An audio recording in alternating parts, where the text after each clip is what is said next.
did an interesting study with waiters and waitresses. And what they wanted to find out is, if you gave me your order and I mimicked the order right back to you, versus if I paraphrased it, would that impact tip rates? And what they found out is waiters or waitresses that use the same wording as the customer, they mimicked back what they ordered, got 70% more in tips. Wow, just by mimicking. Isn't that fascinating? Influences everywhere. How about this one? Let me ask you a question. You're talking to one of those customers. You're trying to talk to them about Plexus. Now, you got some good news and some bad news. Which should you present first? Raise your hand if you say good news. Raise your hand and say, give them the bad news first. Raise your hand if you refuse to raise your hand, no matter what I'm going to ask you. Rough crowd. Here's what they found out. That if the person is not motivated, you ever talk to that one person just, I hate that. Yes. You ever meet that guy? Girl, right? That person is one of those negative people. If they're not motivated, you present the bad news first. You say, okay, let me tell you all the things you're not going to like about this company, or all the things you're not going to like about this product. What do you think the person is thinking at this point when you say that? Well, at least they're honest. But if they're motivated to buy, you present the good news first. You with me on this? Some things you can do to increase sales. Now, did you know that people are more likely to say yes than no if they're in a softer chair versus a harder chair? How cool is that? This study that this really has a role in the decision-making process, right? Because, he fixes here quickly, when this goes numb, this goes dumb. Get the idea? Let's move on, right? Let me ask you a question. If I wanted you to select one of these two burgers, how many would choose the small one? Raise your hand. How many would choose the big ones? Raise your hand. Apparently we have a lot of hungry people in this room right now, right? Now, did you know on average when two options are offered, people will typically choose which one? The smaller one. Now, how can I get you to buy the big one? I can tell you about the features and benefits of that burger. Tell you about the extra meat, special soft cheese, lettuce, and all that good stuff. That's some of the features, some of the benefits. I could do that, but there's a better way. Instead of trying to sell you that big burger, here's what I'd do. I'd offer you a third burger. Here's what studies have shown. When you present three options to a customer, in order to avoid making a risky decision, they'll choose the one in the what? No, don't believe me? Go to Wendy's, go to McDonald's, go to Starbucks. There's always three options. And where do you think the biggest profit margin is? In the middle. Because here's your decision-making process. Too small. Too big. Okay, be the one in the middle. So, from this day forward, how many options are you going to offer your customer? 3. I had a lady come up to me and said, Victor, let me ask you a question. What if I only have 2 options? I said, shut up. Make up a third one. I don't care. Figure something out. It's really easy. Did you know? I'm going to split the room right in the middle. Bam, split the room in the middle. On this side, I'm going to give you a clipboard, a light clipboard, and I'm going to put somebody's resume on it. I want you to review it and tell me how many people want to interview this candidate. On this side, set up as opposed to a light clipboard, I'm going to give you a heavy clipboard. Put the same resume on it, review the resume. Tell me how many people want to interview that person. Which side do you think got the most interview requests? Light or heavy? Heavy! Isn't that interesting? Because, think about it, at a subconscious level, when something is heavier, just the textual feeling of something being heavier, what does it transmit to your brain?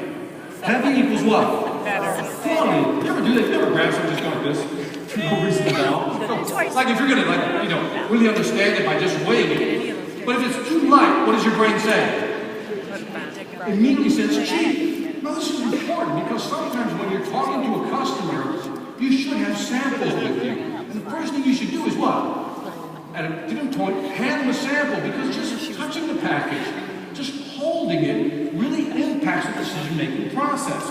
Now, let me ask you a question. On day 1, they set up a display of jams, 6 flavors.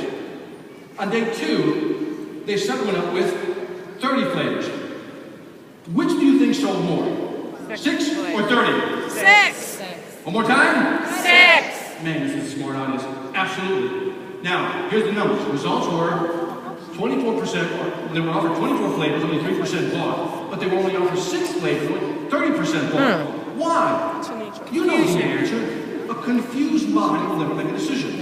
And sometimes when we're talking to customers, my God, we just throw up all over them, right? Well, we have this, we have this, we have this, we have this. And what does the customer start thinking? Right? So narrow down your choices if you want somebody to make a quicker decision. The ideal number being 3. Let me ask you a question. When you're having a one-on-one conversation with your customer, right? Somebody you're thinking of bringing on board or using your product, what percentage of the time do you think you're looking at them? Yell it out. 100%. 10? Okay, you're not even looking at them. What percentage of the time do you think they're looking at you? 100. Okay. Here's what the study showed. That on average, the client is looking at you 75% of the time. But what was shocking about this study, they found that you, the seller, were only looking at them 40% of the time. You were too busy looking at your data sheet. You were too busy looking at your brochure. You were too busy looking at your products. But the study also found something interesting. That if I increase my level of eye contact to at least 50%, I immediately establish credibility. Isn't that interesting? Just more contact. Now, don't get weird. Don't stare at me. Yeah. Go for the 100%. Don't go for the 100%, okay? All right. Now, Ellen Langer, Harvard psychologist, did an interesting study. Here's what she wanted to find out. Can you get people to do something automatically? Comply triggers, right? Let me walk through an example, because this applies. People were lined up at a copier, and what Ellen Langer wanted to find out is what happens if somebody tries to cut in line and says something like this. Excuse me, I have 5 pages to copy. May I use the Xerox machine? What percentage, yell it out, of the people would say yes? What do you think? 20. Yell it out, yell it out. 120. 5%. East Coast in the house. By the way, I can separate the East Coast from the Midwestern folks, right?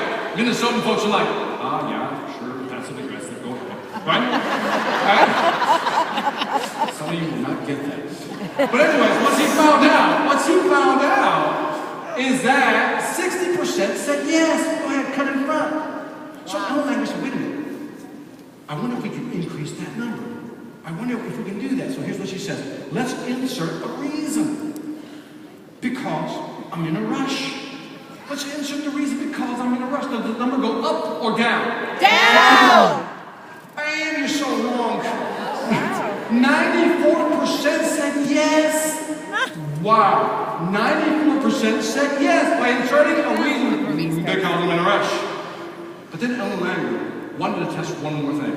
What if we take out I'm in a rush and put in a non-value statement? And here's the non-value statement. Because I have to make copies. Duh. Why else would you be in front of the copy? It has no value. Does the number go up or down? Down. The number goes down, but only by 1%. 93% of the people said yes. Here's what Langer figured out. That when you insert the word because in a phrase, people don't really listen to what comes after. They're like Pavlovian dogs, they don't salivate, right? Wow, somebody who got that. I am so impressed. Man, I'm talking to the best of the best. You got that one. Last time I just heard crickets. Yeah, you guys are good. You guys are good. She found out that the word because is a trigger. You can because, and people go, big, I'll do it. Right? I used to slide orders over. Go ahead, fill this out because. And people just like think salad, grab the pen and start filling it out. Fascinating. Wait a minute. Fellas, clap your hands. Just clap your hands, fellas. Come on, fellas. Look, there's not many of us. Let's stick together. Let me talk to you for a second because I know what you're thinking. If you're a man, especially if you're single, I know what you're thinking. Victor, are you saying what I think you're saying? Oh my God, I'm hurt. Are you implying what I think you're implying? Are you telling me what I think you're telling me? Are you saying that if I see a beautiful young lady pass by, and I say, would you like to come to my place? Because? That's gonna work? The answer is no. And the ladies have spoken, right? And you're absolutely right, because Ellen Langer said the request has to be reasonable.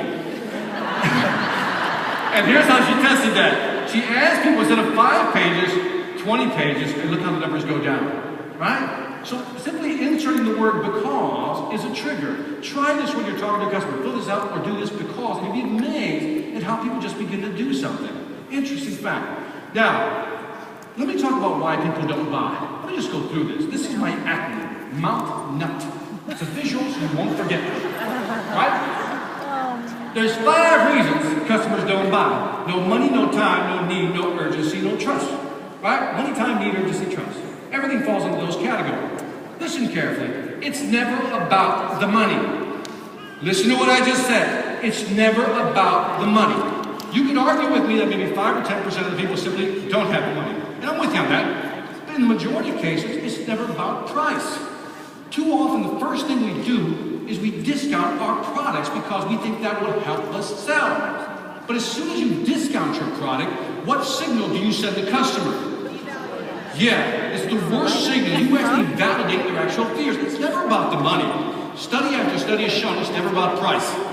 Many of you, tell me if I'm right or wrong, have you ever bought something that cost just a little bit more, but you bought it from somebody you trust, right? We've all done that. It's never about time. Show me the value, I'll make the time. Tell me I need it, that's not enough. The key phrase here is urgency. See, our job as salespeople is to create a sense of urgency. And sometimes the customer doesn't see it. They don't see it. They're so focused on price, they don't see how bad they need it. Let me give you an example. I want you to walk through this example with me. Let's say I'm an energy efficiency company. I walk into your house, I review your house, and then at the end of this, I show you a list, I hand you a clipboard. What type of clipboard? Heavy. You're good, you're good. A heavy clipboard, and on there is a list of all the things you can do to improve the energy efficiency in your house. And then I would say something like this. What do you think? Would you like to go ahead and do this? When they did that only, close rates were only 15%. Now, they said, how can we improve that? Listen carefully because this is important. See, sometimes it's not about the product. It's not about the service. It's how you frame the conversation. Watch what happens when you just change a few words. So here's what they did. Same thing, go to the house, review the house, present the list, put it on a heavy clipboard, hand it to the customer, go through the list, and then they say something like this. Mr. Customer, if you were to add up all these energy inefficiency in your house, that would be the equivalent of having a hole the size of a basketball in your wall. And if you had a hole that big in your wall, wouldn't you want to fix it? Get it? Why? Bam! Close rates went up to 61%. Because what did I put in your head now?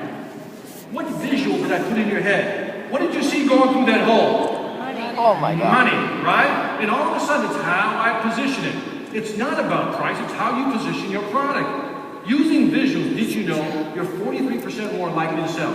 Did you also know that clients are willing to pay more when you use visuals? So never show up without samples. Lastly, if you don't use visuals, people will forget the majority of what you say within 24 hours. Isn't that shocking? It should be depressing at this point. I'll give you an example of what happens when our customers focus too much on the price. Because I know your situation. Sometimes the customer is just looking at the price. And you almost want to reach across the table, slap them in the head, and say, look, pay attention, I'm trying to create some urgency for you. But they're not getting it, right? Now you can't do that, please, I'm not advocating that. But mentally you have to what? Wake them up. Let me give you an example. So this is a true story. So I have a UPS post box, right? Now, I don't get a lot of mail anymore. So I'm talking to Sandy at the UPS store. And I said, Sandy, you know, I'm paying $220 per year. I just noticed the small ones. I'm not getting a lot of mail. I might want to go with a small one. Because in my mind, I'm thinking, it's a savings of what? 60 bucks. 60 bucks is 60 bucks. I don't know about you, but that's 12 lattes at Starbucks, right? More or less. That's my math, right? Now, she saw in my face that I wanted to go for the cheaper option. And I can see her look. She had that Clint Eastwood gunslinger look. Oh, something's about to go down. She's going to sell me, right? She's looking at me. She's going to sell me. And then you know when something's about to give you the sales pitch, you kind of mentally brace yourself. It looks like this, right? But mentally I'm like, all right, why should I stay with the big one? And I knew what she was going to say. I knew what she was going to say. She's going to say, Victor, you want to stay with the bigger mailbox. You want to pay that extra 60 bucks. Here's why, Victor. It's easier access. Bigger is better. It's more convenient for you, Victor. And then she goes, hey, you don't have to pick up your mail as often because